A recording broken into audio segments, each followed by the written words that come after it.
Hello, this is Dr. Glenn Shepard. I have made a series of videos, and this is one about why can't we change the world. And this is actually come from an article that I wrote in an op-ed in a newspaper about 30 years ago, 35 years ago, back in the early 90s actually, about why can't we change the world.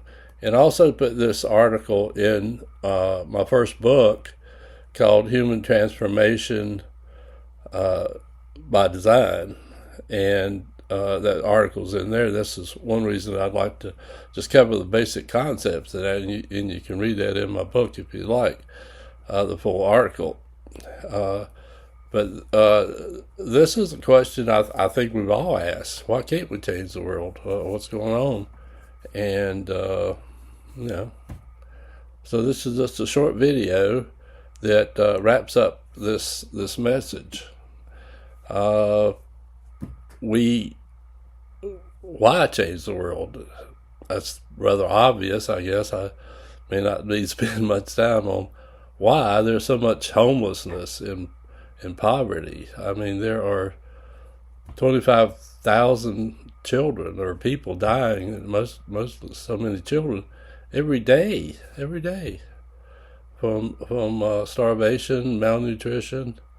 There's a billion people homeless in this world, uh, and many more with limited shelter. And pollution is running crazy, destroying animals, plants, our whole planet possibly. And of course, we have wars going on. And I would say there's a reason to change the world. Okay, but why? What are the reasons we can't change the world?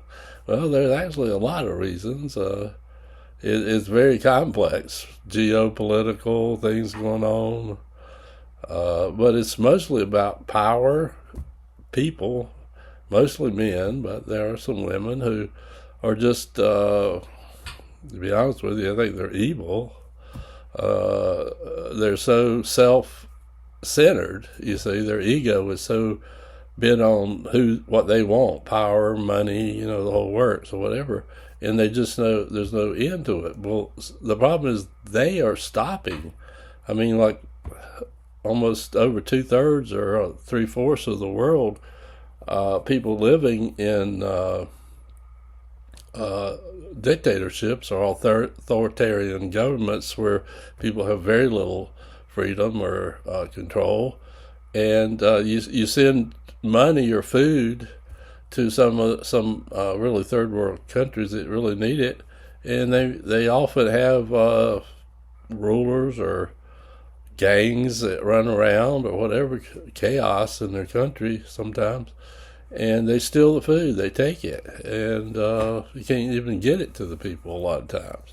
There's so much corruption, violence, hatred. It all causes division between people, and they don't feel like we can cooperate with anybody. You see, they're all into this very ego-minded thought waves, that take care of ourselves, and I don't care about anybody else, and they want to control you. They want to, if you're poor and starving or whatever, you can be controlled very easily, and that's, to me, the real reasons. You want to see the reasons. We're run, our whole world and governments are run for people who don't really care to change. Even in the United States, so many people, they don't want to see the change, not real change. There may be some liberals, for sure, would like to see, people like me, like to see a lot of change, but we won't see it because these people who are in charge really don't want to change much. They really don't want to feed everybody, or give everybody medicine. If they did, we would be doing much more. Well, what we have to do is start believing that we can change the world. We've been convinced that we can't. It's useless, give up, don't even talk about it. Well, we have had leaders like Barack Obama. He did a big campaign with change was needed and everything, and that's true. And he only went so far. He did some with health care, but not universal health care. We should have that for everybody. That's a basic need and a right. But and there's other people. Greta Thunberg. She's from Sweden, and she's an environmental activist. You may have heard of her. And she's even made a comment recently. I think she's 23 years old now. She made a comment about we can change the world. We have the technology. We have the abilities to do this, and but we're not doing it. And people like this, we need more and more leaders who stand up. And anybody doesn't, have to be a president or a leader of a country. It could be you, just people who get together and start demanding they want to see a change. We know we can change. And it's people getting together, and working together and coming up with change. Some of the things I've been advocating as far as changing in schools is to get students involved in changing the world, have them come up with solutions to problems in the world, and have them brainstorm and think together, type idea of, okay, what if we did this, what if we did that? And now we have AI and all kinds of new technologies that are helping us bring together ideas, facts, and we can change the world. We do have that ability to do it, okay? So we have to believe it, and we have to start doing it. Okay, what would we start with? Okay, I would say we need to demand some action to change the world. I would start with hunger in the United States, why should people be starving? We got 1 in 6 people in the United States that have struggled with hunger. 1 in 6 people? That's crazy. And we have more food, producing more food. The farmers don't have outlet to sell their foods. What sense does that make? Why are they not growing more and more food so they can make money? See, the farmers are going broke. And when we cut the U.S. aid program to other countries back in Musk days, when he was around Doge, I'm going to save money, and he cuts out a program that was sending food to just hundreds of, millions of people in the world. And the problem was not only did those people die, that's a huge problem, but the farmers here, they lost money because they were selling food to overseas in these programs. So the farmers need to sell, and then we cut programs for our own children, and programs to like SNAP are starting to talk about cutting that. Come on, that's money that the farmers are losing.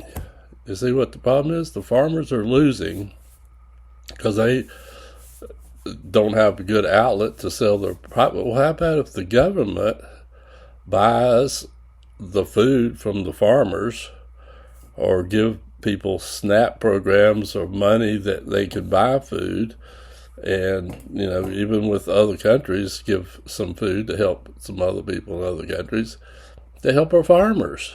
This is a win-win situation to help the world get rid of hunger, help the farmers. Why can't we start there? That's a good place to start. And another thing that we need to look at, obviously, would be the human rights for everybody. All right, human rights is like the right for food, water, medicine, a home, a house, shelter, sort of thing. Those are very basic biological human rights. So why shouldn't everyone have that? Why do we have, let's say, billion plus homeless people and millions of people dying on a regular basis? It doesn't make sense. They don't have human rights. The reason it doesn't, it's sad that it doesn't make sense, but it makes sense in that we have the leaders in the countries and whatnot who are stopping it. They don't want it to happen. They don't want to share money or wealth and help people out. It boils down to that. But you also need freedom from tyranny, from slavery, from these sex trafficking groups and sex trafficking victims who are enslaved and taken advantage of all over the world. In governments that are just grabbing people up without any human rights or freedoms. And so those have to be dealt with as well. So putting this back into perspective of some of the books that I've been writing and things I've been advocating is that freedom, love, and joy are basic rights, basic human rights. Everyone needs freedom. Okay, as I just kind of talked about importance of freedom, people have to live without tyranny and being imprisoned and all these things. Well, they also need love. They need community. They need being able to work together and understanding others and live in peace and safety. This is very important. And they also need to be happy. That's a basic need that we all have. Okay. And so this is what my movement sort of, you could say, is about. Freedom, love, and joy is the basics of life. And I have a YouTube channel, it's Freedom, Love, and Joy, and a website, freedomloveandjoy.com, that you could look at. And I have 2 books on Amazon, Transformation of Human Consciousness by Design, and another book called Freedom, Love, and Joy Movement. Okay? So I hope you join me, and hope you have a great life. All right, bye.